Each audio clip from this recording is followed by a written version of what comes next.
August 16th, 1977, Elvis Presley passed away at the age of 42.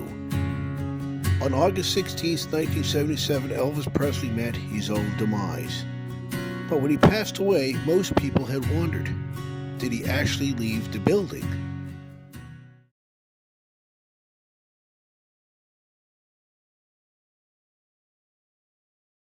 With our first ghost story of Elvis Presley. The first ghost story of Elvis Presley had taken place on August 16th, 1977, the very same day when he was declared deceased, the day when he died. Elvis was declared deceased at 3:30 in the afternoon, 3:30 p.m. in the afternoon. His next-door neighbor and Elvis were not the best of friends, or they ever hung out together, but on occasionally Elvis would drive up his driveway and visit his neighbor. Little did he know, this one hot summer day on August 16th, 1977, he had a conversation with Elvis Presley at his fence, dividing the property between Graceland and his property. This is around 4:30, 5 o'clock in the afternoon. And he was having a conversation with Elvis Presley in the plain flesh. Just like you and I are standing there talking to each other.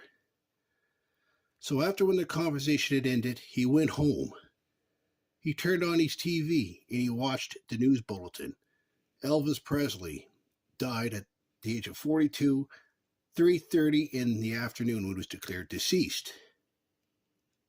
He just had a conversation with Elvis Presley 4:30, 5 o'clock in the afternoon. Ever since when he's seen that broadcast, he never slept for 7 days straight.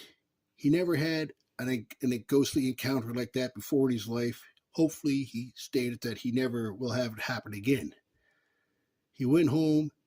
He never slept for 7 days because he never ever had anything like that happen to him before, because he stated Elvis was declared dead 3:30 in the afternoon, and here he was having a conversation with Elvis Presley at the end of their yard, their fence dividing Graceland and his property at 4:30, 5 o'clock in the afternoon. He never had anything like that happen before. Hopefully, he never will again. But he has stated that he had to sell his property because of it, because he just couldn't grip to what he just encountered. Because he said, here's this person standing there in the plain flesh. He said he talked to Elvis before, many times in the past, and here he was walking up the field, talking to him in the plain flesh at the end of their fence that divides Graceland and his property. And there was Elvis face to face with him in the plain flesh.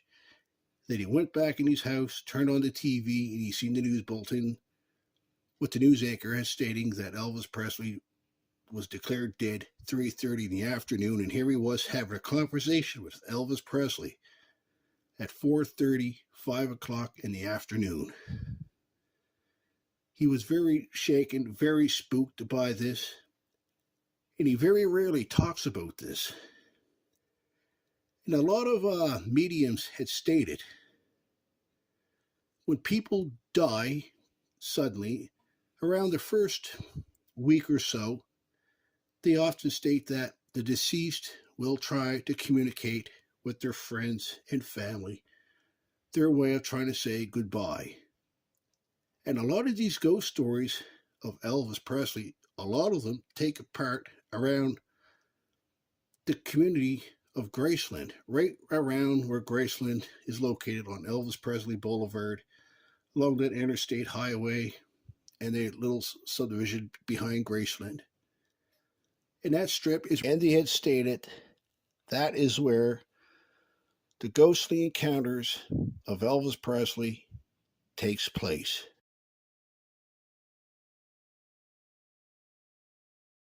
The story on Elvis takes place at a truck stop.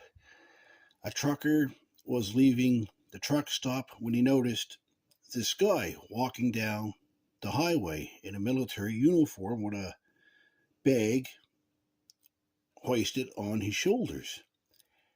And this trucker wasn't in the mood of watching somebody walk a long distance, let alone ignore a soldier walking on the side of the highway when they deserved a lot more respect. So he decided to give this person a drive to their location. So the person got in, he was in the flesh as anybody else would be, and they started talking. And the truckers had told this person that they had picked up that, he has a couple Cadillacs at home and he likes to fix them up. He just likes Cadillacs. And this person that this trucker picked up has stated that he has several Cadillacs back at home, and he just has a fixation with them. He just likes them. But anyways, as time went on, when they were talking, and the trucker looked at this person, he said he looked awfully, awfully, awfully familiar, and he just couldn't put his hand on it, but he could, but he just didn't want to say something because he was scared that he could offend the person that he had picked up. So he didn't say who he thought he was, even though he had an idea who he just picked up. And when they got to their location, he had stated that if you could let me off across the street from Graceland. So the trucker dropped him off, and the trucker asked him his name, and the guy got out of the truck. Just before he turned around and shut the door, he looked at the guy and he said, "My name's Elvis Presley." And the trucker was spooked when he seen that. And he said, this guy looked just like Elvis. He said, in fact, this person was spot on. And not only that, he was standing in the flesh. So he said, oh, well, all right, okay, whatever. And he said, Elvis, shut the door. And the trucker drove off. And as the truck was driving away, the trucker had stated that the image of Elvis was slowly fading away as he drove away. And when you look at these ghostly encounters of Elvis Presley, they all take place at the perimeter around Graceland. Usually in that little strip part of Graceland is where all the encounters had taken place. His next door neighbor, this trucker who picked up Elvis walking on the side of a highway when he was leaving a truck stop.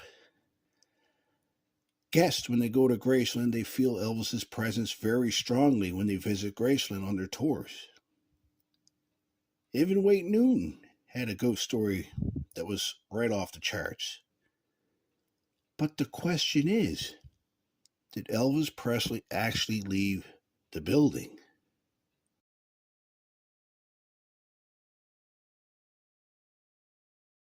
Next story on Elvis takes place at Graceland itself.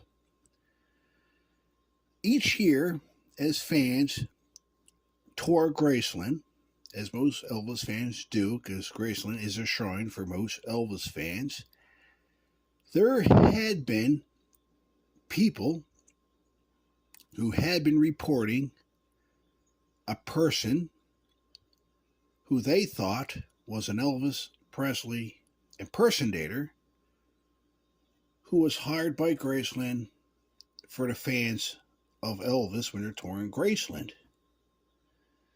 So this one fan had this Elvis impersonator confront them a couple of times, sitting there talking to them as plain as day, as you and I would with our friends. And this person was spot on from the real Elvis Presley. And they had stated that they had quite a friendly conversation with them, and he said this guy was very, very heartwarming, very welcoming. But they said something just didn't fit right. Because he said, how can a person be this spot on, this well detailed as Elvis, when Elvis is dead? So after we were done with the tour, which some fans had done, they would go ask the person in charge at Graceland. And they had stated they had came across this man that was spot on, that looked just like Elvis. And they had asked the Graceland manager in charge, who was this person? And this person in charge at Graceland has stated that they did not have no Elvis impersonator on the grounds of Graceland at all. And they had stated they will have a security crew go around Graceland, including inside Graceland, do a thorough check looking for this man. And they had stated the last thing what they would want to come across is this Looney Tune dressed up like Elvis hiding among the grounds of Graceland or even inside of Graceland. So it was reported that Graceland had a large security crew go through Graceland looking for this Looney Tune, this possible man dressed up as Elvis. They couldn't figure out why in God's name of earth would somebody want to do that. So they had the security team go through Graceland thoroughly, very carefully, and very closely. And no matter how hard they worked to find this man, there was no man to find. They didn't understand it. No security cameras on Graceland seen this man. Just the guest touring Graceland encountered this man. It only wasn't one guest, but it was several guests. And that's what got a lot of people spooked. And they had stated this man was spot on from the real Elvis Presley. And this man was spotted around Elvis's grave, walking up and down the fields. Some fans had stated this figure had walked up to them, face to face. And they had stated sometimes when this Elvis ghostly encounter would go up to him, he would fade away just before he makes contact, physical contact. So those are some of the ghost stories of Elvis that had taken place at Graceland. Now, a lot of people ask the question, why?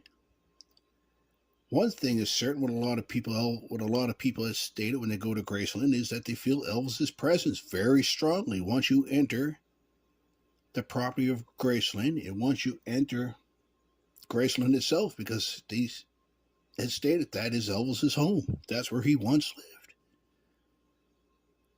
And a lot of people stated perhaps Elvis is still there. Or is the problem us? We don't understand death when it takes place. We don't go, perhaps it's possible that we don't go very far at all when we pass on. We're free to go to roam to and from wherever we want to. And is it possible that Elvis just chose to stay at Graceland? But one fact is true. There are Elvis fans that are encountering a man who they thought was an Elvis Presley impersonator when there was no Elvis impersonator hired by Graceland to be on the grounds in the first place. So the question is, who was this man? Or was it Elvis himself? So after hearing these ghost stories of Elvis Presley, I have to ask you, what's your thoughts and what's your opinion on this? And were you one of the lucky visitors who happened to come across Elvis Presley's spirit when you had visited Graceland? Now, the big thing is, we do not understand death on how we would like to believe it. But the ultimate question is, where do we go when we pass away? These were just some of the ghost stories that were told by actual Elvis fans who encountered these awkward experiences when attending Graceland on visits. We will do more ghost stories on Elvis, such as the ones at his former hotel at the Las Vegas International Hotel. We'll do stories about that and how Wayne Newton had an encounter with Elvis Presley himself. But anyways, my name's Adam Conrod, and thank you for watching.